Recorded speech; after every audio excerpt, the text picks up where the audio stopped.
le maître mot de Meghan Markle et du prince Harry depuis qu'ils se sont rencontrés? Faire et répandre le bien en venant en aide aux plus démunis et en donnant de leur personne et de leur argent aux causes qui leur tiennent à cœur. Si est-il la raison pour laquelle ils ont, ensemble, monté leur propre fondation, baptisée Archewell en hommage à leur fils Archie, bientôt 4 ans.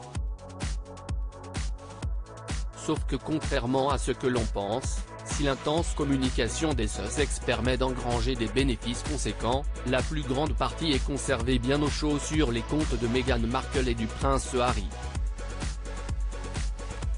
L'émission Envoyé spécial a décrypté les comptes de la fondation et a fait des découvertes pour le moins étonnantes. Comme l'ont découvert les journalistes de France 2, le couple déclare avoir récolté 13 millions de dollars pour ses bonnes œuvres dans le dernier rapport financier. Les 22 chèques destinés aux associations que Meghan et Harry défendent sont bien énumérés et ont été envoyés.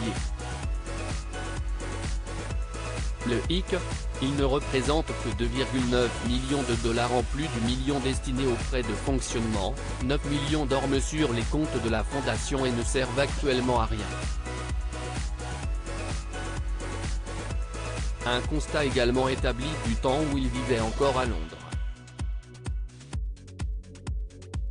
Toujours d'après l'enquête d'Envoyé spécial, Meghan Markle et Harry avaient créé le Queen's Commonwealth Trust. Le principe était le même, récolter des dons pour les redistribuer aux associations qu'ils défendent. Pour l'année 2020, ils avaient récolté 782 000 livres de dons. Sur cette somme, 705 000 livres ont été dépensés pour des frais de fonctionnement. En clair, 90% de l'argent n'a jamais aidé personne. Un constat qui risque de mettre à mal leur réputation déjà bien écornée. L'optimisation fiscale avant tout loin de la monarchie britannique, Meghan et Harry se doivent de gagner leur argent sans compter sur celui des Windsor. Au total, ce serait environ 135 millions de dollars que le couple engrangerait grâce à tous les contrats qu'il a signés. Pour protéger cet argent, les Sussex ont mis en place un montage financier et ont créé plus d'une dizaine de sociétés dans lesquelles transite leur argent. Des entreprises créées dans l'État américain du Delaware réputé pour son taux d'imposition très bas. Une pratique certes pas très honnête pour un couple qui se veut philanthrope mais parfaitement légal selon Éric Vernier, spécialiste de la finance internationale et des paradis fiscaux.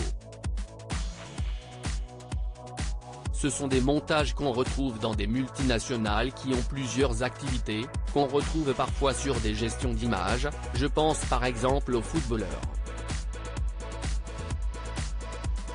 On est sur des montages sophistiqués en jouant sur des royalties de l'une qui seront versées sur une autre, pour aboutir sur une optimisation fiscale. Si est-il parfaitement légal? L'idée, encore une fois, si est-il cette confusion et cette image un peu écornée par ce montage. Ceux qui mettent en avant qu'ils payent tous leurs impôts, qu'ils respectent la loi avant que l'on s'aperçoive que dans leur placement, il y en a qui sont tout à fait légaux mais pas très éthiques.